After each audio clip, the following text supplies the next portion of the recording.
बहुत बहुत शुक्रिया साथियों, और ख़ास करके फोरम के साथियों का शुक्रिया कि आपने आज अभेदा को याद करते हुए ये प्रोग्राम यहाँ पर रखा है।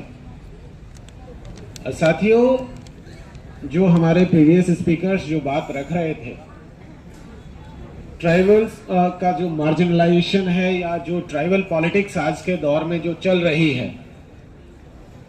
उस पूरे विषय को अगर हम लोग देखें तो उसका एक बड़ा हिस्सा हमारे बाकी साथियों ने रख दिया है। लेकिन कुछ और बातें हैं जिनको रखना बहुत जरूरी है कि किस तरीके से आजादी के बाद में आदिवासियों को पॉलिटिक्स से बाहर किया गया, जो पॉलिटिकल डिस्कोर्स था उससे बाहर किया गया, उनके इश्यूज को साइडलाइन किया गया, इग्नोर किया गया, और केवल इतना ही नहीं, उनके एग्जिस्टेंस को ही नकार देने की कोशिश पिछले 75 वर्ष में हमारे देश के जो हुक्मरान हैं, और वो देश में नहीं, अलग अलग राज्यों में जिन पार्टियों ने शासन किया, उन सब ने ये काम किया और बखूबी किया और लगातार आज तक चला आ रहा है। जब देश बन रहा था, जब बहस चल रही थी संविधान सभा के भीतर, तब भी ये बात आ रही थी कि आदिवासियों के सवाल को किस तरीके से एड्रेस किया जाए, चाहे लैंड का इश्यू हो, चाहे उनकी लैंग्वेज का इश्यू हो, चाहे कल्चर का इश्यू हो। और जिस लैंड को लेकर के आज पूरे देश में आदिवासी लगे हुए हैं उसको बचाने में, और सरकार एक तरफ है कि उनको छीनने में लगी हुई है, इस विषय को लेकर के संविधान सभा के भीतर भी एक बड़ी बहस होती है। और आदिवासियों से जुड़ी हुई जो 2 कमेटियां बनाई गई संविधान सभा के दौरान, उन दोनों कमेटियों ने इस विषय को लेकर के बहुत ज्यादा इंटरेस्ट नहीं दिखाया। उन्होंने शेड्यूल 5 का प्रपोजल दिया, शेड्यूल 6 का प्रपोजल दिया, लेकिन लगातार ट्राइबल्स की तरफ से, ट्राइबल लीडर्स की तरफ से, खास करके जयपाल सिंह मुंडा साहब की तरफ से एक बात कही जाती रही कि जो लैंड है, खास करके ट्राइबल्स की जो लैंड है, जो उनके एरिया जो है, उन्हें आर्टिकल 13 के तहत लाया जाए, अनुच्छेद 13 के तहत लाया जाए, ताकि परमानेंटली जमीन के इशू को रिजॉल्व किया जा सके। और जब आर्टिकल 13 पे जब ये बहस हो रही थी, तो जितने भी धुरंधर आपको दिखते हैं, फ्रीडम फाइटर्स, जितने भी जो नेशन बिल्डर्स इनको कहा जाता है, उन सब ने कहा कि जब कमेटी की बैठक होगी, जब कमेटी की रिपोर्ट आएगी, जो ट्राइबल एडवाइजरी कमेटी उसकी रिपोर्ट आएगी, तब इस पे देखेंगे। और जब रिपोर्ट आई तो कहा गया कि अब आर्टिकल 13 में कुछ नहीं हो सकता, क्योंकि उस पर डिस्कशन फाइनल हो चुका है। पहले कहा गया कि कमेटी की रिपोर्ट में देखेंगे, और रिपोर्ट जब आई तो कहा गया कि अब 13 में कुछ नहीं हो सकता, कुछ और प्रोविजंस करते हैं। और उसी दिन से यह सिलसिला शुरू हुआ। और उसमें जब लगातार हमने देखा कि राष्ट्र को बनाने के नाम पर कहा गया कि एक देश को विकसित बनाने के नाम पर, विकासशील बनाने के नाम पर, इसको आगे ले जाने के नाम पर जितने प्रोजेक्ट्स लगाए गए, वो सारे के सारे इन्हीं आदिवासी इलाकों में ले जाया गया।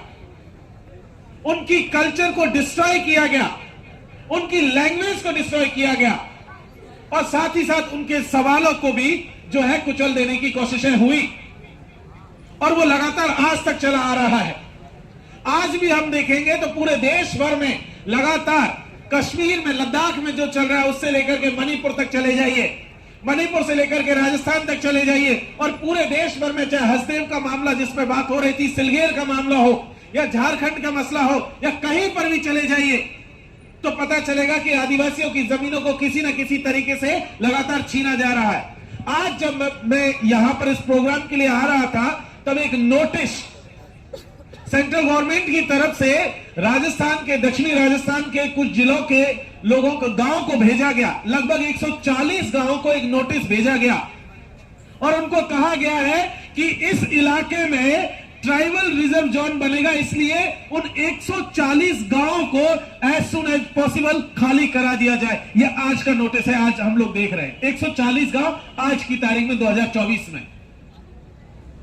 कुंभलगढ़, राजसमंद और पाली और सिरोही का यह इलाका है। आज से कुछ समय पहले, लगभग 4 महीने पहले, इसी तरीके से एक नोटिस पूर्वी राजस्थान के धौलपुर और करौली के गांवों को दिया गया। लगभग 50 गांवों को कहा गया कि यहां पर भी एक tribal area, tiger reserve area बनाया जाएगा, उसको भी खाली कर दिया जाए। और यह सब किया गया। जो पिछले साल में एक जो लॉ पार्लियामेंट से पास किया गया, फॉरेस्ट कंजर्वेशन अमेंडमेंट बिल, और एक और लॉ था वाइल्ड लाइफ प्रोटेक्शन बिल। इन दोनों बिलों के हवाले से वाइल्ड लाइफ प्रोटेक्शन बिल के नाम पर देश भर में लगभग 18 इलाकों को आइडेंटिफाई किया गया कि ये सब इलाके टाइगर रिजर्व जोन बनेंगे, और उसके नाम पर इस बड़े लेवल पर यह काम हुआ। साथ ही साथ फॉरेस्ट कंजर्वेशन अमेंडमेंट बिल के नाम पर एक बड़ा जो खेला किया गया इस सरकार ने पिछले साल, और वो ये कहा कि नेशनल बाउंड्रीज के आसपास का लगभग 100 किलोमीटर तक का हिस्सा, नेशनल बाउंड्रीज, उसको शेड्यूल 5 और शेड्यूल 6 की कैटेगरी से बाहर कर दिया गया। अब आप अंदाजा लगा लीजिए कि जो पिछले दिनों लक्षद्वीप का डिबेट चल रहा था, वो पूरा इलाके को डिस्ट्रॉय करने के लिए इसी बिल का सहारा लिया जा रहा है। कहा जा रहा है कि यहां पर हम लोग जो है टूरिज्म डेवलप करेंगे, और टूरिज्म के नाम पर पूरी जमीन को वहां से हड़पने की तैयारियां चल रही हैं। और सिर्फ इतना ही नहीं, दूसरी लाइन उन्होंने कहा कि जहां से भी नेशनल एक्सप्रेस वेज निकलेंगे या जहां से बड़ी रेल लाइनें निकलेंगी, उसके आसपास का हिस्सा भी जो है शेड्यूल 5, शेड्यूल 6 के कैटेगरी से बाहर निकाल दिया जाएगा। अब आप अंदाजा लगाइए, देश का इतना बड़ा रेल नेटवर्क, उसके आसपास का सारा हिस्सा जब शेड्यूल 5 और शेड्यूल 6 के दायरे से बाहर निकलेगा, तो कितनी सारी जमीनें हैं जो आदिवासियों से एक ही बार में इस बिल के जरिए छीन ली गई। यही रोड्स के मामले में लाया गया, और यह पिछले साल हुआ। कुछ इसी तरीके का प्रपोजल 2014 में भी लाया गया था, लैंड एक्विजिशन बिल, और वो इसलिए जिक्र करना जरूरी है क्योंकि उसमें अभय दावी इन्वॉल्व थे। जब लैंड एक्विजिशन बिल आया तो उसके विरोध में अभय दा ने एक मूवमेंट शुरू किया झारखंड के लातेहार में, क्योंकि आदिवासियों में आंदोलनों की बहुत लंबी परंपरा है, और आंदोलनों के भी बहुत अलग अलग फॉर्मेट है। जिस बानी मैम जिस चीज का जिक्र कर रही थी, वायलेंस और नॉन वायलेंस, उन्होंने एक नया मेथड निकाला प्रोटेस्ट का, और वो मेथड था पूप प्रोटेस्ट, कि सरकारी बिल्डिंग जितनी भी है, सरकारी मशीनरी जहां भी है, वहां आदिवासी जाएंगे और बिल्डिंगों के सामने हागेंगे। ये मेथड था, और 2015 में किया गया। और जब इसको लेकर के अवैधा से सवाल पूछा गया कि क्या ये जो आपका प्रोटेस्ट का तरीका है ये सिविल तरीका है, और तब उन्होंने इस सवाल का जवाब दिया बहुत कायदे से कि आप बताइए क्या सिविल है और क्या सिविल नहीं है। जो हमारी जमीनें छीन रहे हो आप, क्या ये सिविल है? हमारी कल्चर को डिस्ट्रॉय कर रहे हो, ये सिविल है? हमारी भाषा खत्म कर दी, क्या ये सिविल है? हमारे सारे रिसोर्सेज नष्ट कर दिए, क्या ये सिविल है? और जिसको आप सिविल कह रहे हो, ये हमारे लिए बिल्कुल भी सिविल नहीं है। इसलिए अभय दा ने वो मेथड चुना, क्योंकि पूरा का पूरा अगर हम लोग इतिहास उठा करके देख लें, जितना भी एकेडमिक किताबों में जितना भी लिखा गया, पेपरों में जितना कुछ लिखा गया आदिवासियों के बारे में, आपको पता चलेगा कि मेजर हिस्सा एक इलीट की तरफ से आया, और उन्होंने एक तरीके से यह दिखाया कि यह इलाका है जहां वो अपना मार्केट कर सकते हैं, और वहां से कहीं कोई प्रोजेक्ट लेंगे, ट्राइबल एरियाज में जाएंगे, थोड़ा सा एनजीओ टाइप का वर्क करेंगे, उसको सीवी में ऐड करेंगे, किसी दिन ऑक्सफोर्ड में जो है, कैम्ब्रिज में, कहीं कहीं मिलेंगे अगले बार। और यही किया गया पिछले 75 सालों में। एकेडमिक्स में यही हुआ कि वो लोग आए, आपके बीच गए, आपके घर खाना खाया, कुछ अच्छी अच्छी तस्वीरें ली, और फिर बाद में उस प्रोजेक्ट को सबमिट किया, सीवी में ऐड किया, और पता चला अगले साल वो कोई विदेश की किसी यूनिवर्सिटी में बढ़िया फेलो जो है बनकर के चले गए, अच्छा मोटा पैसा कमा रहे, दोबारा कभी आकर के शक्ल नहीं देखी आदिवासियों का क्या हुआ। ये हुआ।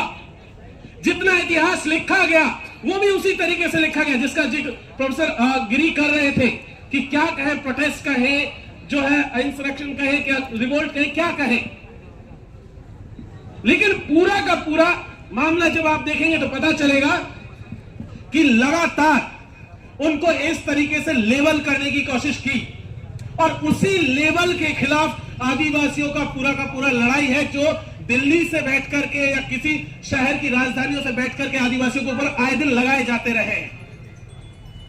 पॉलिटिकल भाषा में कह लीजिए, कुछ लोग कहते हैं कि ये तो जो है गरीब है, कुछ लोग कहते हैं कि ये तो जो है अनसिविलाइज्ड है, अनकल्चर्ड है, ये है वो है, इनको तो कुछ आता ही नहीं है, बार्बरिक है।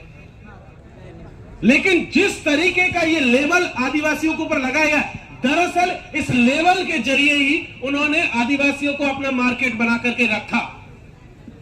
पॉलिटिकल टर्मिनोलॉजी में बात करें तो कुछ लोग बनवासी भी कहते हैं, आरएसएस के लोग बढ़िया तरीके से, और वो इसके जरिए भी क्लियर कट जो है डिबेट करना चाहते हैं। वो चाहते हैं कि जो जंगल में रह रहा है वो चाहते हैं कि वो वहीं रहे। आप अच्छे कपड़े पहनते तो मानते नहीं है कि कोई आदिवासी अच्छे कपड़े कैसे पहन सकता है। कोई अच्छी अंग्रेजी बोल रहा है तो मानते नहीं है कि अंग्रेजी अच्छी कैसे बोल सकता है। इसको यहां क्या करना चाहिए, यहां क्यों है। वो चाहते हैं कि हम हमेशा पत्ता लपेट के घूमते रहे। तो उनके लिए यही उसका एक परिभाषा है। इसलिए जरूरी है कि उस पूरी की पूरी जो लैंग्वेज है उसके खिलाफ हम लगातार लड़े, बोले और हमारा अपना जो रेजिस्टेंस है उसको दर्ज कराए। और पिछले दिनों में जितना पूरा का पूरा पॉलिटिकल जो माहौल जिस तरीके से चल रहा है पिछले 70-75 सालों से, उसमें यही किया गया और उसका नतीजा ये निकला जिसमें कि अब लगातार ट्राइबल्स की तरफ से जितनी भी एग्जिस्टिंग पॉलिटिकल ऑर्डर है उसके खिलाफ में अपना एक political movement, political parties, political groups बनाने शुरू हुए।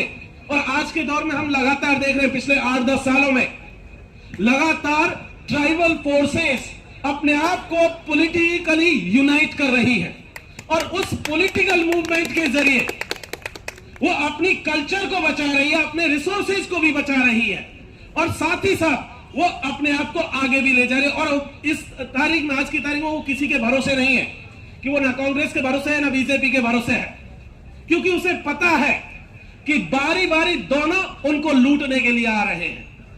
जिस अडानी का जिक्र हुआ, वो अडानी कांग्रेस के लिए छत्तीसगढ़ में, राजस्थान में बड़ा पैसा दे रहा है तो वहां बहुत अच्छा है। दिल्ली में अडानी बहुत खरा, राहुल गांधी जी बहुत विरोध करते हैं उनका, लेकिन उन्हीं की सरकार जब छत्तीसगढ़ में होती है तो फर्जी ग्राम सभा, और फर्जी ही नहीं, उन लोगों के साइन करवा लेती है जो कि 2 साल और 3 साल पहले मर चुके हैं, उनके साइन करा करके बैक डेट में, और ग्राम सभाओं की परमिशन दिला करके अडानी को माइनिंग की परमिशन मिल जाती है और वही छत्तीसगढ़ में कांग्रेस की सरकार होती है और वही काम सेम उन्हीं ग्राम सभाओं की रिकमेंडेशन के नाम पर आज की तारीख में बीजेपी उसको आगे बढ़ा रही है। तो आदिवासियों के लिए यह समझना बहुत जरूरी है कि कांग्रेस हो या बीजेपी, दोनों एक है, एक ही सिक्के के 2 पहलू है, दोनों में कोई डिफरेंस नहीं है। यह बात क्लियर है, हमको किसी मुगालते में नहीं रहना चाहिए। दोनों ने कोई भला नहीं किया, सब ने अपने इंटरेस्ट को प्रोटेक्ट किया, अपना जो कॉर्पोरेट इंटरेस्ट था उसको प्रोटेक्ट किया। आज की तारीख में देख लीजिए, आदिवासियों की लड़ाई अपने एग्जिस्टेंस की लड़ाई है। आप देख लीजिए, पूरा का पूरा इलाका उठा करके देख लीजिए ट्राइबल बेल्ट में क्या हो रहा है। पहली बार 2006 में आकर के ट्राइबल्स को कहा गया कि हम आपको लैंड राइट्स ग्रांट करेंगे। फॉरेस्ट राइट एक्ट 2006 आया और एक्ट आने के 1 साल बाद 2007 में 3 एनजीओ जो है उस एक्ट के खिलाफ में सुप्रीम कोर्ट गए। उन तीनों एनजीओ बड़े कॉर्पोरेट्स के थे। उनमें एक तेंदुआ बचाता था, कोई एक भालू बचाता था, कोई एक चीता बचाता था। और उन्होंने सुप्रीम कोर्ट में कहा कि अगर ट्राइबल्स को लैंड राइट्स ग्रांट किए गए, उनका आर्गुमेंट था ये, तो ये जो जीव जंतु है जिनको बचाने का काम एनजीओ कर रहे हैं वो खतरे में पड़ जाएगा, क्योंकि ट्राइबल्स को लैंड दे दी गई तो ये सब खतरे में आ जाएंगे। इसलिए उन्होंने कहा कि अगर हमें जीव जंतुओं को बचाना है तो ट्राइबल्स को लैंड राइट्स नहीं देने चाहिए। और उस एनजीओ के उन केसेस का रिजल्ट आता है 2019 में, वर्डिक्ट आया और कहा गया कि जिन ट्राइबल्स के पास फॉरेस्ट राइट एक्ट 2006 के तहत आपके पट्टे नहीं है, लैंड राइट्स नहीं है, उन सबको अपनी जमीनें खाली करनी होंगी। और 2019 में जिस दिन ये वर्डिक्ट आया उसके बाद पिछले साल जब पार्लियामेंट में एक डेटा इसी से जुड़ा हुआ जब पेश किया गया तो पता चला कि इस देश में लगभग 13-14 करोड़ आदिवासी हैं। उनमें से मात्र 44 लाख में 44 लाख ने FRA 2006 के तहत लैंड राइट्स के लिए एप्लीकेशन फाइल किए थे। मात्र 44 लाख ने, इतने तो केवल एप्लीकेशन आए थे और उनमें से मात्र 23 लाख के आसपास एप्लीकेशन को एक्सेप्ट किया गया, बाकी सबको रिजेक्ट कर दिया गया। सुप्रीम कोर्ट के उस ऑर्डर को आज सुप्रीम कोर्ट ने होल्ड पे डाला हुआ है। जिस दिन वो ऑर्डर उस पे से होल्ड हटेगी, इससे हटाएगा सर सुप्रीम कोर्ट, उस दिन आप अंदाजा लगाइए इस देश में पार्टीशन में जितना डिस्प्लेसमेंट नहीं हुआ, जितना माइग्रेशन नहीं हुआ, उससे ज्यादा इस FRA के तहत जो वर्डिक्ट आया सुप्रीम कोर्ट की तरफ से उससे होने वाला है। क्योंकि आप अंदाजा लगाइए कहां जाएंगे लोग। आपने मात्र 23 लाख को एप्लीकेशंस को एक्सेप्ट किया है, उसमें भी कम्युनिटी लाइन भी इंक्लूड है और इंडिविजुअल भी है। और क्या कह करके, क्योंकि सारे के सारे राइट्स इसमें जो आपको ग्राम सभाओं की अनुमति थी, ग्राम सभाओं को जो है परमिशन थी कि वो एक केस को जो है हैंडल कर सकते, लेकिन ग्राम सभाओं के ऊपर जो डिस्ट्रिक्ट एडमिनिस्ट्रेशन था उसके पास पावर थी और डिस्ट्रिक्ट एडमिनिस्ट्रेशन ने कॉर्पोरेट लॉबी के दबाव में जिन जिन इलाकों में उनके प्रोजेक्ट्स लग रहे थे, लगने वाले थे या पहले से लगे हुए थे, उन इलाकों में ग्राम सभाओं के परमिशन जो उन्होंने एक्सेप्ट किए थे प्रपोजल, उन सबको रिफ्यूज किया, उन सारे दावों को खारिज कर दिया। और इस मामले में सबसे बड़ा हिस्सा आपका मध्य प्रदेश के भीतर है, जहां पर सबसे ज्यादा एप्लीकेशंस को रिजेक्ट किया गया। आज 5 साल हो गए सुप्रीम कोर्ट के वर्डिक्ट को आए हुए। सुप्रीम कोर्ट ने तभी सरकारों से कहा था कि 3 महीनों में जितने एप्लीकेशंस हैं, सारे एप्लीकेशंस पर जो है आप एक्शन लीजिए और इन एप्लीकेशंस को फिर से रिव्यू कीजिए, जिनको पट्टा मिल सकता है दीजिए। 3 महीने का टाइम था, आज 5 साल गुजर गए, एक एप्लीकेशन को, सिंगल एप्लीकेशन को मध्य प्रदेश सरकार ने डील नहीं किया। और सर मध्य प्रदेश सरकार ने पूरा देश में देख लीजिए, उन एप्लीकेशंस को नहीं रिव्यू किया गया।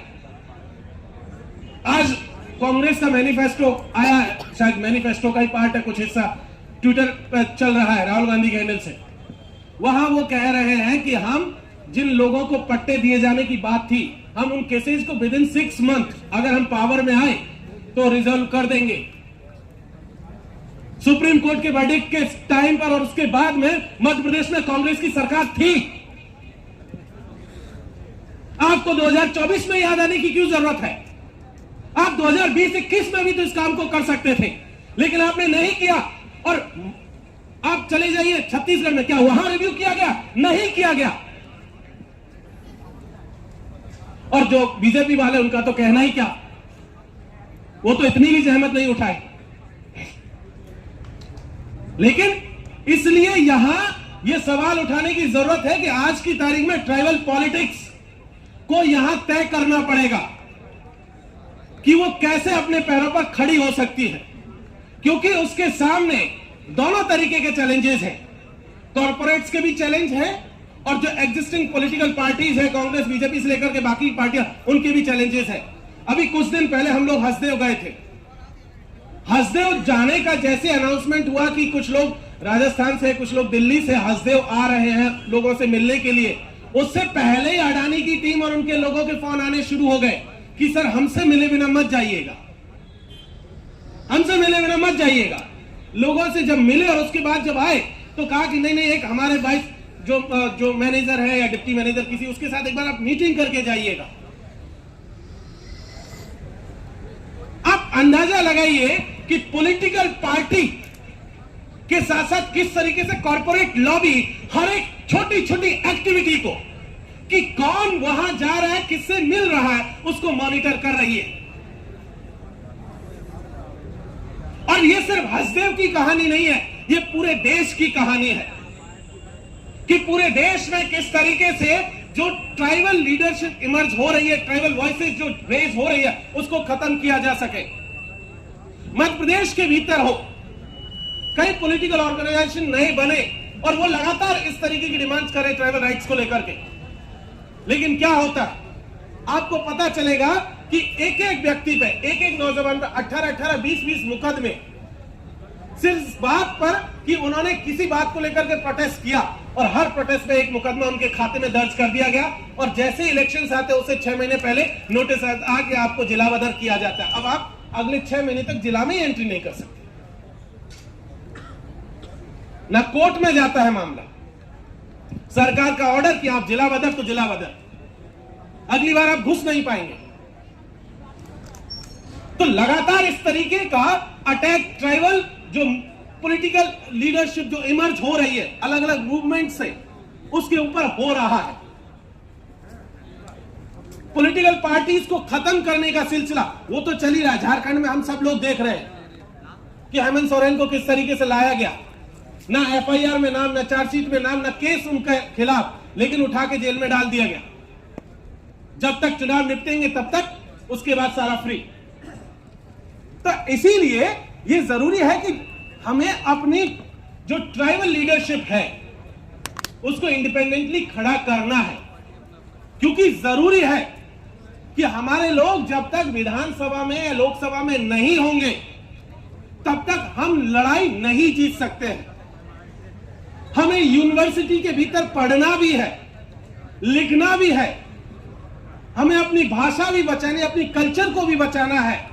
तो हमें अपने जो लीगल राइट्स है उनको प्रोटेक्ट करने के लिए पार्लियामेंट के भीतर भी जाना पड़ेगा, हमें असेंबलीज के भीतर भी जाना पड़ेगा, उनको भी खाली नहीं छोड़ सकते। क्योंकि अगर वो खाली चलेंगे तो आप कितना ही पढ़ लीजिए, सिलेबस तय करने का काम वही करेंगे। कौन पढ़ाएगा ये भी वही तय करेंगे। ठीक है, लेटरल एंट्री की प्रोसेस शुरू हो चुकी है यूनिवर्सिटीज में। बिना एग्जाम, बिना नेट, बिना एमए आप सीधे प्रोफेसर बन जाइए, और बन चुके हैं लोग। आप नेट देते रहिए, पीएचडी करते रहिए, और वो बिना नेट, बिना एमए, बिना जो है बीए की डिग्री के प्रोफेसर बन चुके हैं। आपको बता दूं, हेमंत बिश्व शर्मा के भाई प्रोफेसर बने हैं आसाम के भीतर,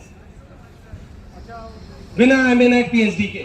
ऐसे और भी लोग बन रहे हैं बिना यूपीएससी के। लोग director, secretary, joint secretary, deputy director बन चुके हैं इस देश के भीतर। तो इसलिए हमें अगर अपने आप को बचाना है, अपने एग्जिस्टेंस को बचाना है, तो जरूरी है कि हम पॉलिटिकल जो पावर का जो सेंटर है वहां पर भी अपना दबदबा मजबूत करें। बहुत बहुत शुक्रिया। इंकलाब जिंदाबाद, फूल जोहार।